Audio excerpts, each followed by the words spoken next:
Hello बच्चों, ये question आपका एग्जाम्पल नंबर 1.12 है। बहुत ही सिंपल क्वेश्चन है। देखिए बच्चों, यहाँ पे हमें ये एटम गिवन है और ये उसका न्यूक्लियस है।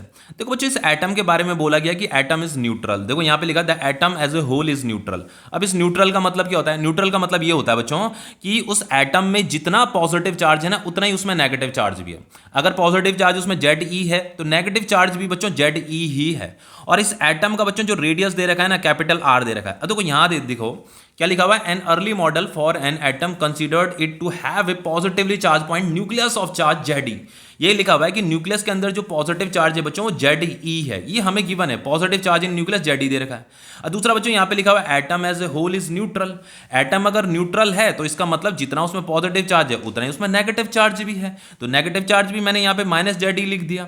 तो ये जो नेगेटिव चार्ज है बच्चों, ये नेगेटिव चार्ज क्या पूरे वॉल्यूम में क्या हो रखा है, स्प्रेड हो रखा है। तो इसका वॉल्यूम कितना होगा, 4/3 पाई आर क्यूब होगा। ठीक है, ये कैपिटल आर उसका रेडियस है। तो पूरे वॉल्यूम में स्प्रेड हो रखा है और इक्वल अमाउंट में स्प्रेड हो रखा है। इसलिए बोल रहा हूं मैं इक्वल अमाउंट में, क्योंकि बच्चों यहां पे देखो एक चीज क्या लिखी है कि लिखा है, देखो बच्चों, जो चार्ज जेड ई है ना, जो न्यूक्लियस के अंदर जो चार्ज है Z E, surrounded by uniform density of negative charge. वो कह रहा है कि ये जो न्यूक्लियस के अंदर जो चार्ज है ये नेगेटिव चार्ज से सराउंडेड हो रखा है। और इस नेगेटिव चार्ज के बारे में बोला जा रहा है कि इसकी जो डेंसिटी है, डेंसिटी ऑफ नेगेटिव चार्ज जो है यूनिफॉर्म है और वो up to a radius R तक स्प्रेड हो रखा है। ये नेगेटिव चार्ज इस रेडियस आर में स्प्रेड हो रखा है, मतलब पूरे इस एटम में यहाँ क्या हो रखा है, स्प्रेड हो रखा है। और दूसरा बच्चों, इसकी डेंसिटी के बारे में, नेगेटिव चार्ज जो डेंसिटी है, जो नेगेटिव चार्ज की जो डेंसिटी है वो यूनिफॉर्म बोली जा रही है। यूनिफॉर्म का मतलब कांस्टेंट। अब सबसे पहले मैं इसके बारे में बता देता हूं ये है क्या, चार्ज डेंसिटी क्या होता है। अगर चार्ज डेंसिटी कांस्टेंट दे रखी है तो इस चार्ज डेंसिटी का फॉर्मूला क्या होता है, तो इसे नॉलेज में रखिए पहले। चार्ज डेंसिटी क्या होता है बच्चों, जैसे आपका डेंसिटी मास अपॉन वॉल्यूम होता है ना, तो यहां पे हम मास की बात नहीं कर रहे हैं, यहां पे हम चार्ज की बात कर रहे हैं। तो चार्ज का जो डेंसिटी का फॉर्मूला होगा वो होगा आपका चार्ज डिवाइडेड बाय वॉल्यूम होगा। जितने वॉल्यूम में ये चार्ज क्या हो रखा होगा, स्प्रेड हो रखा होगा। तो अगर मैं डेंसिटी को ये रो का मतलब चार्ज डेंसिटी इजिकल टू क्या हो जाएगा बच्चों, चार्ज। तो चार्ज कितना है, देखो मुझे यहाँ पे जो चार्ज डेंसिटी यूनिफॉर्म जो बोला गया ना नेगेटिव चार्ज के बारे में, नेगेटिव चार्ज की ही डेंसिटी यूनिफॉर्म दे रखी है यहाँ पे। समझ में आ रहा है, डेंसिटी यूनिफॉर्म दे रखी है यहाँ पे। तो यहाँ पे जो चार्ज आएगा वो नेगेटिव चार्ज आएगा ये, क्योंकि ये जो डेंसिटी है नेगेटिव चार्ज की डेंसिटी है। तो नेगेटिव चार्ज कितना दे रखा बच्चों, negative Z E divided by volume. तो ये जो नेगेटिव चार्ज है ना बच्चों, ये नेगेटिव चार्ज कितने वॉल्यूम में फैला है, तो इसका ये जो स्फीयर आपको दिख रहा है, ये जो एटम दिख रहा है ना, इसका मैं वॉल्यूम निकालूंगा। तो वॉल्यूम का फॉर्मूला क्या हो जाएगा, 4/3 पाई कैपिटल आर का क्यूब। तो इतना समझ में आ गया, ये डेंसिटी है, चार्ज डेंसिटी, वो भी नेगेटिव चार्ज की डेंसिटी है। ठीक है, अब देखो बच्चों यहाँ पे क्या कह रहा है, for this model what is the electric field at a distance R, capital R small R distance पे फ्रॉम द न्यूक्लियस। न्यूक्लियस से आपको स्मॉल आर डिस्टेंस कहीं पे भी आप ले सकते हो, वहां पे आपको इलेक्ट्रिक फील्ड निकालना है। तो बच्चों पहले मैं यहाँ अंदर कोई आर डिस्टेंस पे इलेक्ट्रिक फील्ड निकाल रहा हूँ। ये मैंने आर डिस्टेंस ले लिया यहाँ से लेकर के यहाँ तक। ठीक है, तो पहले हम आर डिस्टेंस अंदर लेंगे, फिर बाहर भी कंसीडर कर लेंगे। तो पहले अंदर इस यहाँ पे कितना इलेक्ट्रिक फील्ड है इसे कैलकुलेट कर लेते हैं। ठीक है, तो फर्स्ट है बच्चों, यहाँ पे मैं इनसाइड एक पॉइंट ले रहा हूँ आर, और ये जो है बच्चों कैपिटल आर से छोटा है। ठीक है, तो ये स्मॉल आर क्या है, इस कैपिटल आर से छोटा है, इतना आप समझ पा रहे होंगे। ठीक है, तो यहाँ पे बच्चों हम क्या करेंगे, सबसे पहले जहाँ पे आपको इलेक्ट्रिक फील्ड निकालनी है, एक गॉसियन सरफेस बनाएंगे। तो इस तरीके से आप क्या करोगे, एक गॉसियन सरफेस बनाओगे, क्योंकि बच्चों यहाँ पे मैं गॉस लॉ अप्लाई करूंगा। ठीक है, गॉस लॉ अप्लाई करने के लिए सबसे पहले हमें क्या करना पड़ता है, एक गॉसियन सरफेस बनाना पड़ता है। तो गॉसियन सरफेस वहीं से पास करता है बच्चों जहाँ पे आपको इलेक्ट्रिक फील्ड निकालनी है। जैसे मुझे इलेक्ट्रिक फील्ड यहाँ पे मैं आर डिस्टेंस ये है, ये भी आपका आर डिस्टेंस होगा, ये भी आपका आर डिस्टेंस होगा, समझ में आ रहा है, ये भी आपका आर डिस्टेंस होगा। ठीक है, तो ये गॉसियन सरफेस सिमेट्रिक होना चाहिए, इतनी आपको नॉलेज है। ठीक है, अब देखो अकॉर्डिंग टू बच्चों, अकॉर्डिंग टू गॉस लॉ, अब गॉस लॉ क्या होता है बच्चों, फ्लक्स इज इक्वल टू क्या होता है आपका integration E D A cos theta. ये फॉर्मूला तो आपको पता ही होगा ना, Q inside divided by epsilon not होता है। इसी को ई डॉट डी ए भी लिखा जाता है अगर डॉट फॉर्म में लिखना है तो बच्चों मुझे इलेक्ट्रिक फील्ड निकालनी है ना, तो इलेक्ट्रिक फील्ड हम यहां से, इससे मुझे इलेक्ट्रिक फील्ड मिल जाएगा, ये वाला इलेक्ट्रिक फील्ड। ठीक है, तो इसी इक्वेशन का मैं यूज करूंगा। बस मुझे यहां जो बच्चों ये क्यू इनसाइड है ना, ये क्यू इनसाइड मुझे कैलकुलेट करना पड़ेगा सबसे पहले। तो क्यू इनसाइड का मतलब होता है बच्चों, ये जो मैंने गॉसियन सरफेस बना रखा ना, इस गॉसियन सरफेस के अंदर नेट चार्ज कितना है, इस गॉसियन सरफेस के अंदर जो नेट चार्ज मुझे निकालना पड़ेगा उसी को यहां लिखना पड़ेगा। तो सबसे पहले क्यू इनसाइड कैलकुलेट कर लेते हैं। तो क्यू इनसाइड का मतलब होता है बच्चों net charge inside Gaussian surface, inside Gaussian surface. ठीक है, तो इसके अंदर बच्चों इस गॉसियन सरफेस के अंदर नेट चार्ज कितना है, कैसे निकालेंगे नेट चार्ज, पहले पॉजिटिव चार्ज निकालेंगे और फिर इसके अंदर जो ये नेगेटिव चार्ज है ना इसे भी कैलकुलेट करेंगे और उन दोनों को ऐड कर देंगे, ठीक है। इसी तरीके से क्यू इनसाइड निकलेगा, मतलब नेट चार्ज निकलेगा। तो आप पहले पॉजिटिव चार्ज निकालिए inside the Gaussian surface, positive charge, फिर नेगेटिव चार्ज निकालिए इनसाइड द गॉसियन सरफेस, ठीक है, negative charge inside the Gaussian surface, फिर उनको ऐड कर देंगे। तो क्यू इनसाइड जो हो जाएगा आपका बच्चों, positive charge inside the Gaussian surface कितना है, इस गॉसियन सरफेस के अंदर पॉजिटिव चार्ज कितना है, ये न्यूक्लियस के अंदर जितना चार्ज होगा उतना ही होगा। तो न्यूक्लियस के अंदर जो पॉजिटिव चार्ज है बच्चों ZE है, तो यहाँ पे ZE आ जाएगा। बस थोड़ी सी मेहनत हमें ना इस नेगेटिव चार्ज को कैलकुलेट करने में लगेगी, क्योंकि ये जो नेगेटिव चार्ज है बच्चों, हमें वो नेगेटिव चार्ज लेना है जो गॉसियन सरफेस के अंदर है। इसके ये गॉसियन सरफेस है तो इसके अंदर जो नेगेटिव चार्ज है ना वो हमें निकालना है, तो थोड़ी यहाँ पे मैथ्स लगेगी। तो देखो अभी बच्चों इस नेगेटिव चार्ज के बारे में क्या बोला गया था कि जो नेगेटिव चार्ज की जो डेंसिटी है वो यूनिफॉर्म है। डेंसिटी मैंने ये निकाली थी, ये किसकी डेंसिटी निकाली थी, नेगेटिव चार्ज की ही डेंसिटी तो निकाली थी। तो बच्चों जो डेंसिटी होता है, डेंसिटी का फॉर्मूला क्या है, चार्ज अपॉन वॉल्यूम। तो मुझे कितना चार्ज निकालना है, नेगेटिव चार्ज निकालना है। तो यहाँ पे नेगेटिव चार्ज को मैंने बोल दिया क्यू, अब इसी को हम कैलकुलेट करेंगे। और ये जो नेगेटिव चार्ज है बच्चों, ये नेगेटिव चार्ज यहाँ स्प्रेड हो रखा है इतना, ये अंदर वाला जो गॉसियन सरफेस का जो नेगेटिव चार्ज है ना उसकी मैं बात कर रहा हूँ। तो ये जो है ना यहाँ जो ये जो गॉसियन सरफेस है इसी का वॉल्यूम मैं यहाँ पे लिखूंगा। तो इसका वॉल्यूम क्या हो जाएगा, देखो इसका रेडियस कितना है, स्मॉल r है, तो यहाँ पे आ जाएगा 4/3 पाई r का क्यूब हो जाएगा। अब देखिए बच्चों यहाँ पे डेंसिटी तो मेरे पास है ही ना, इसी डेंसिटी की वैल्यू को यहाँ पुट कर दूंगा मैं, ठीक है। तो ये हो जाएगा ये जो डेंसिटी है इसे मैं यहाँ लिख रहा हूँ इसके जगह में, ठीक है, -ZE divided by 4/3 pi capital R का क्यूब इज इक्वल टू, ये क्यू मुझे कैलकुलेट करना है नेगेटिव चार्ज, नेगेटिव चार्ज मुझे कैलकुलेट करना है क्योंकि नेगेटिव चार्ज की डेंसिटी यूनिफॉर्म हमें दे रखी थी ना। तो चार्ज डेंसिटी का फॉर्मूला चार्ज अपॉन वॉल्यूम होता है, तो इसी कॉन्सेप्ट से हमने इसे किया है, परेशान होने वाली कोई बात नहीं है, ठीक है। तो ये 4/3 पाई कट जाएगा, तो ये जो नेगेटिव चार्ज आया वो कितना आ जाएगा बच्चों, नेगेटिव ZE, और ये R इधर चल जाएगा और ये डिवाइडेड बाय R³ हो जाएगा। तो यही हमारा नेगेटिव चार्ज निकल गया। तो नेगेटिव चार्ज बच्चों ये नेगेटिव चार्ज ही निकाला है मैंने, ठीक है। तो यहाँ पे ये आ जाएगा आपका नेगेटिव ZE, ये value R³ divided by R³। समझ में आ रहा है इतना, बस इसी को हमें यहीं तो पुट करना है। ये क्यू इनसाइड मुझे मिल गया ना, इस क्यू इनसाइड को यहाँ पुट करना है बच्चों। तो integration EDA cos theta, integration EDA cos theta is equal to Q inside ये है आपका, तो इस क्यू इनसाइड ये वाला मैं वैल्यू पुट कर रहा हूँ यहाँ, ठीक है।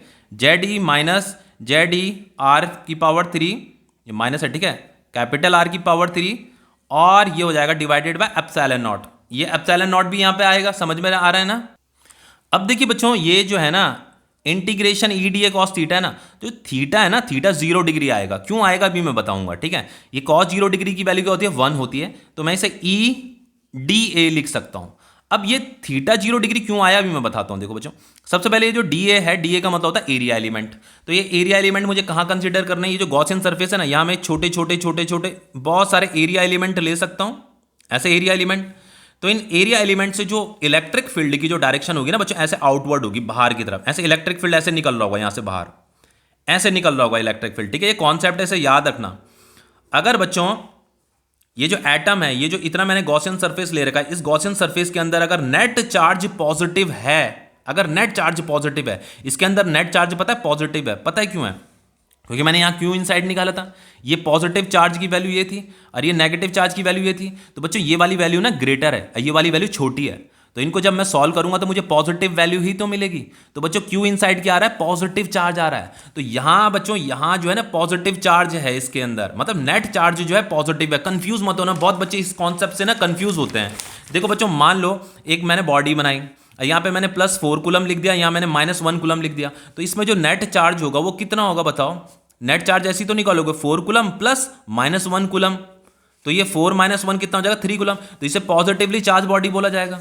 तो उसी तरीके से बच्चों ये जो मैंने गॉसियन सरफेस बना रखा, इसमें पॉजिटिव, इस गॉसियन सरफेस के अंदर पॉजिटिव चार्ज ज्यादा है, नेगेटिव चार्ज कम है, इसीलिए पॉजिटिवली चार्ज, इसके अंदर जो नेट चार्ज है वो पॉजिटिव चार्ज है। तो अगर कोई भी बॉडी अगर पॉजिटिवली चार्ज है तो उससे बच्चों जो इलेक्ट्रिक फील्ड निकलता है ना, ऐसे आउटवर्ड निकलता है बाहर की तरफ, और वो जो होता है सरफेस के परपेंडिकुलर होता है, सरफेस के परपेंडिकुलर ऐसे निकलेगा। ये कॉन्सेप्ट है। और ये जो एरिया वेक्टर होगा इसकी डायरेक्शन भी DA इधर ही होगी। इस एरिया वेक्टर तो हमेशा नॉर्मल ही होता है ना, सरफेस के नॉर्मल होता है, ये जो DA है ये एरिया वेक्टर है। और इलेक्ट्रिक फील्ड की डायरेक्शन भी इधर ही है, तो इलेक्ट्रिक फील्ड और एरिया वेक्टर की डायरेक्शन सेम है, इसलिए EDA हो गया।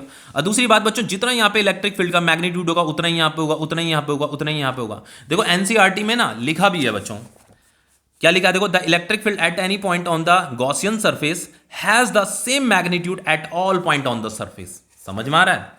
तो बस सिंपल हो गया ये, तो बाकी कुछ भी नहीं है इसमें करने के लिए अब। ठीक है बच्चों, तो यहां पे ऐसे करते हैं, जेड को कॉमन ले लेते हैं। जेड मैंने कॉमन लिया तो ये हो जाएगा 1 माइनस आर की पावर 3, ये आर की power 3 divided by epsilon not हो जाएगा। कोई दिक्कत? इतना तो समझ में आ रहा होगा ना। अब देखो बच्चों, ई तो बाहर हो जाएगा, ई कांस्टेंट है ना, ई बाहर आ जाएगा, तो इंटीग्रेशन DA। तो ये इंटीग्रेशन DA का मतलब क्या है, समझ में आ रहा है भैया? जितने जी भी छोटे छोटे एरिया एलिमेंट ले रखे ना, इन सबको एरिया को अगर मैं जोड़ दूंगा तो इसी का क्या निकलेगा, इसका ये जो सरफेस है ना उसी का तो एरिया निकलेगा। ये जो गॉसियन सरफेस है उसका एरिया नहीं हमें निकालना है, तो इंटीग्रेशन DA की जगह में हम क्या पुट करेंगे, गॉसियन सरफेस का एरिया। तो चलो मैं यहां पे पुट कर देता हूं E into integration of DA का मतलब जो गॉसियन सरफेस है उसका एरिया, तो वो कितना आ जाएगा, 4πr² आ जाएगा, क्योंकि बच्चों इसका रेडियस कितना है, स्मॉल r है। ठीक है, इसलिए यहाँ पे स्मॉल r² आ रखा है। ठीक है, इतना समझ में आ रहा है आप लोगों को। और ये हो जाएगा आपका ZE 1 माइनस आर की पावर 3 कैपिटल R की पावर 3, और ये हो गया आपका एप्सिलॉन नॉट। ठीक है, तो इस तरीके से मैं थोड़ा इसे दूसरे पेज में कर लेता हूं बच्चों, यहाँ पे आपको दिख रहा होगा। ठीक है, तो ये हो जाएगा बच्चों आपका E इज इक्वल टू ये ZE अपॉन ये 4πr² यहाँ आ जाएगा, तो ये 4π मैंने ये एप्सिलॉन नॉट E से नीचे ला गया। ठीक है, 4π एप्सिलॉन नॉट, और बच्चों ये जो वैल्यू है ना आपकी 1 माइनस आर की पावर 3 और ये कैपिटल R की पावर 3, ठीक है, और इसके नीचे मैंने क्या लिख दिया, इसे लिख दिया, इस R² को लिख दिया। बहुत से कंफ्यूज हो रहे होंगे क्यों लिखा। देखो बच्चों, ये भी स्मॉल r है, ये भी स्मॉल r है। ठीक है, ताकि इन्हें इकट्ठे सॉल्व किया जा सके, बस इतना सही है। वैसे ये आपका आंसर आ चुका है, लेकिन मैं आंसर यहाँ पे भी छोड़ सकता था, लेकिन ये आंसर आपको ना यहाँ मैच होता हुआ नहीं दिखाई देगा, इसलिए बच्चे मुझे कमेंट करने लग जाएंगे कि सर ये तो आंसर ही मैच नहीं कर रहा। पर बस थोड़ा अभी से मॉडिफाई करना है, बाकी कुछ नहीं करना। ठीक है, तो E इज इक्वल टू हो गया आपका ZE अपॉन 4π एप्सिलॉन नॉट। बच्चों अब मैं इसे ऐसे लिख सकता हूँ, देखो जैसे अगर 3 माइनस 5 अपॉन 2 लिखा है बच्चों, तो इसे आप 3 अपॉन 2 माइनस 5/2 लिख सकते हो ना, बस वही मैं करूँगा यहाँ पे मैं क्या करूँगा बच्चों, इसे ऐसे लिख दूंगा 1 अपॉन R² माइनस ये जो R³ और ये R³ था ना डिवाइडेड बाय R² था, तो इसे सॉल्व करो। E is equal to ZE ये अपॉन 4π एप्सिलॉन नॉट, ये हो जाएगा आपका 1 अपॉन R²। इसे सॉल्व करो, यहाँ R बचेगा, तो R अपॉन R की पावर 3, तो निकल तो गया, यही तो निकालना था मुझे। देखो ZE upon 4π epsilon naught 1 upon R² और R अपॉन R की पावर 3। अब देखो मैंने ये तो निकाल दिया बच्चों, यहाँ पे जो मैंने इलेक्ट्रिक फील्ड निकाला है ना वो इनसाइड निकाला है, अब मैं बाहर भी निकालूंगा इलेक्ट्रिक फील्ड। समझ में आ रहा है? अब देखिए बच्चों, ये तो हमारा हो गया, लेकिन अभी सेकंड पार्ट भी करना है हमें। यहाँ पे बच्चों मैं R जो पॉइंट है यहाँ बाहर ले रहा हूँ। ठीक है, यहाँ बाहर मैंने R पॉइंट ले लिया है, यहाँ सेंटर से R डिस्टेंस दूर मुझे क्या निकालना है, इलेक्ट्रिक फील्ड निकालना है। तो यहाँ पे जो स्मॉल r है बच्चों, ये कैपिटल R से बड़ा है। कैपिटल R तो इस एटम का रेडियस है ना। ठीक है, तो ये एटम है और मैं R डिस्टेंस जो है बाहर सेंटर से, न्यूक्लियस के सेंटर से R डिस्टेंस बाहर ले रहा हूँ, और ये स्मॉल r की हम बात कर रहे हैं यहाँ से लेकर के। तो मैं सबसे पहले यहाँ क्या करूँगा, ये गॉसियन सरफेस बनाऊंगा। ये बन गया हमारा गॉसियन सरफेस। सबसे पहला काम तो हमारा गॉसियन सरफेस ही बनाना है ना, बाकी कुछ भी नहीं है बच्चों। गॉसियन सरफेस तो बनेगा ही बनेगा। तो फॉर्मूला क्या हमारा, flux is equal to integration EDA cos theta Q inside divided by epsilon nought. अब बस इसी इक्वेशन का हम यूज करेंगे, इसी से हमारा इलेक्ट्रिक फील्ड निकलेगा। सबसे पहले Q इनसाइड निकाल लेते हैं। तो Q इनसाइड की वैल्यू क्या होगी बच्चों, भाई Q इनसाइड का मतलब ये जो गॉसियन सरफेस मैंने बना रखा है ना, ये आपका गॉसियन सरफेस है। Q इनसाइड में हम कौन सी वैल्यू पुट करते हैं, इस गॉसियन सरफेस के अंदर जो नेट चार्ज है। तो बच्चों मैंने आपको बताया था, देखो इस एटम के अंदर, इस गॉसियन सरफेस के अंदर अब ये पूरा का पूरा एटम आ रहा है, तो इस एटम में पॉजिटिव चार्ज ZE है, नेगेटिव चार्ज नेगेटिव ZE है। तो अगर मैं इन दोनों को जोड़ दूंगा ZE प्लस माइनस ZE, तो अंदर का जो नेट चार्ज मुझे निकालना है ना, तो उसके लिए इन दोनों को जोड़ना पड़ेगा। तो ये कितना आ गया, 0 आ गया। तो Q इनसाइड कितना आ रहा है, 0 आ रहा है। तो बच्चों कोई भी बॉडी में अगर नेट चार्ज 0 है तो उस बॉडी से बच्चों बाहर की तरफ इलेक्ट्रिक फील्ड निकलता ही नहीं है, क्योंकि क्वेश्चन में तो हमें पहले से ही गिवन है कि ये इलेक्ट्रिकली न्यूट्रल है। तो अगर इलेक्ट्रिकली न्यूट्रल है बच्चों, तो यहां बाहर अगर कोई भी पॉइंट आप कंसीडर करते हो ना, यहां पे इलेक्ट्रिक फील्ड निकलेगा ही नहीं, बाहर की तरफ निकलेगा ही नहीं इलेक्ट्रिक फील्ड। ठीक है, तो चलो पहले मैं इस यहां वैल्यू पुट कर देता हूं, ये integration EDA cos theta is equal to Q inside जो है, Q इनसाइड कितना आ गया, 0 अपॉन एप्सिलॉन नॉट। तो ये इंटीग्रेशन EDA cos थीटा, ये कितना आ जाएगा, 0 आ जाएगा। समझ में आ रहा है? तो ये तो जीरो हो ही गया। बाकी अगर आपको इस तरीके से भी सॉल्व करना है तो integration E D A, theta तो 0 डिग्री आएगा जैसे मैंने पीछे बताया था आपको, तो ये इंटीग्रेशन ई डी ए हो गया। उसी तरीके से बच्चों अगर मैं ये ई यहाँ किया और integration d A is equal to E, तो बाहर आ जाएगा क्योंकि ई कांस्टेंट होगा। यहाँ पे मान लो थोड़ी देर के लिए कि अगर इलेक्ट्रिक फील्ड है भी, तो यहाँ पे ये सिमेट्रिक है ना गॉसियन सरफेस, तो यहाँ पे अगर होगा भी इलेक्ट्रिक फील्ड लेट सपोज, तो हमने कहा वो कांस्टेंट ही हुआ इसलिए इलेक्ट्रिक फील्ड बाहर आ गया। तो बच्चों ये इंटीग्रेशन ऑफ डी ए क्या हो जाएगा, इसका एरिया, इस गॉसियन सरफेस का एरिया ही तो लूंगा मैं, मान लो ये डी ए छोटा एरिया एलिमेंट मैंने लिया, तो ये कितना हो जाएगा 4 पाई आर स्क्वायर हो जाएगा। तो ये 4 pi r square is equal to 0, तो E is equal to 0/4 pi r square आ रहा है, तो ई इज इक्वल टू 0 आ रहा है। वैसे इतनी मेहनत करने की जरूरत नहीं थी, सीधी सी बात है बच्चों, अगर किसी भी बॉडी में नेट चार्ज अगर 0 आ रहा है, मतलब चार्ज तो है इसके अंदर, पॉजिटिव भी है नेगेटिव है, लेकिन दोनों का मैग्नीट्यूड सेम है ना, तो जेडी कट करके नेट चार्ज 0 ही तो आएगा। तो किसी भी बॉडी, कोई भी बॉडी अगर इलेक्ट्रिकली न्यूट्रल होती है तो बच्चों उससे कोई भी इलेक्ट्रिक फील्ड बाहर नहीं निकलती। ये क्वेश्चन आपका कंप्लीट हो गया है।